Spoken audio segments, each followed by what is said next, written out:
បាទនេះគឺជាវីដេអូ highlight ទាំងស្រុងមកនៃការប្រកួតសប្តាហ៍ទី21រវាងកងយុទ្ធពលខេមរវ័ននិង ISI ដង្កោសែនជ័យដែលធ្វើឡើងនៅកីឡដ្ឋាន ISI Park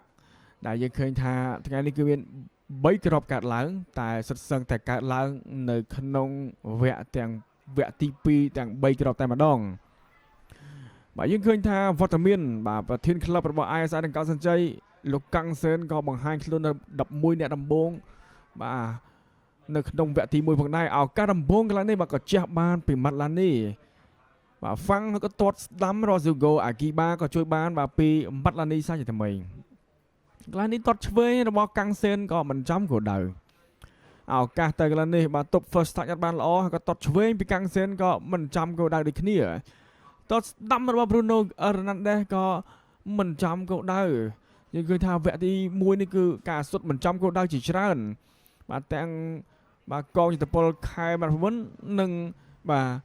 ISI ដង្កោសែនជ័យមួយក្បាលនេះក៏ជួយបានពីម៉ាត់ឡានីលោកអញ្ញាកណ្ដាក៏ផ្លុំបញ្ចាយបញ្ចប់ការប្រកួតវគ្គទី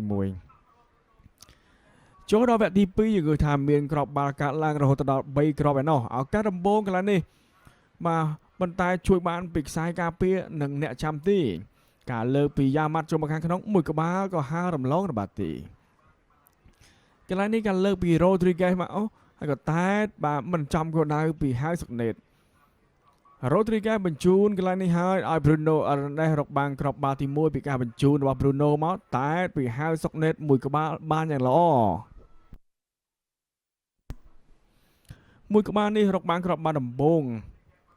ឲ្យ ISI បាននាំមុខកងយុទ្ធពលខេមរវ័ន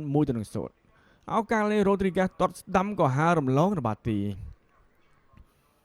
មីនុនបញ្ជូនមកអត់បានល្អហាសុកណេតឆាប់បានក៏ទាត់ឆ្វេងជួយបានពីម៉ាត់ឡានី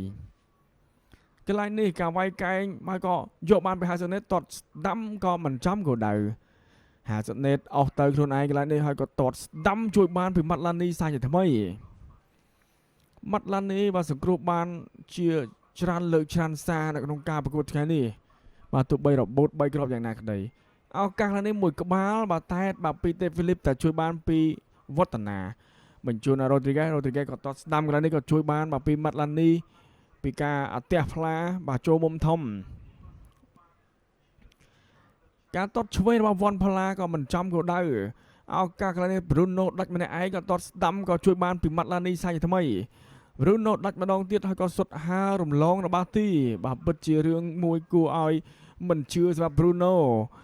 ក្របបាល់ក៏កាត់ឡើងជាថ្មីពីការបញ្ជូនពីសុនថាវិសៀវឲ្យហាសុកណេតចាស់ឲ្យអ៊ុនសុរិតក៏ទាត់ស្ដាំបញ្ចប់ទីបានយ៉ាងល្អបាទអ៊ុនសុរិតបាទទះស្ដាំនេះគឺបំពងសំណាញ់ទីក្របបាល់ទី2បាទឲ្យ ISI ដង្កោសែនជ័យកន្លែងនេះក្របបាល់ទី3កាត់ឡើងពីការទាត់របស់ហាសុកណេតទាត់ស្ដាំច្បាស់ណាបាទកន្លែងនេះបាទទាញឲ្យទាត់ស្ដាំចូលមុំធំបញ្ចូលទីតែម្ដងឱកាសនេះ Bruno ទាត់ស្ដាំក៏ជួយបានពីម៉ាត់ឡានីសាជាថ្មីលោកញ៉ាកដាលោកសំវីរ៉ាក៏ផ្លុំចាយបញ្ចប់ការប្រកួតទាំងស្រុងតែម្ដងចូលរួមអសាទរទៅដល់ ISI ដង្កោសែនជ័យរកបាន3ពិន្ទុនៅក្នុងសប្តាហ៍ទី20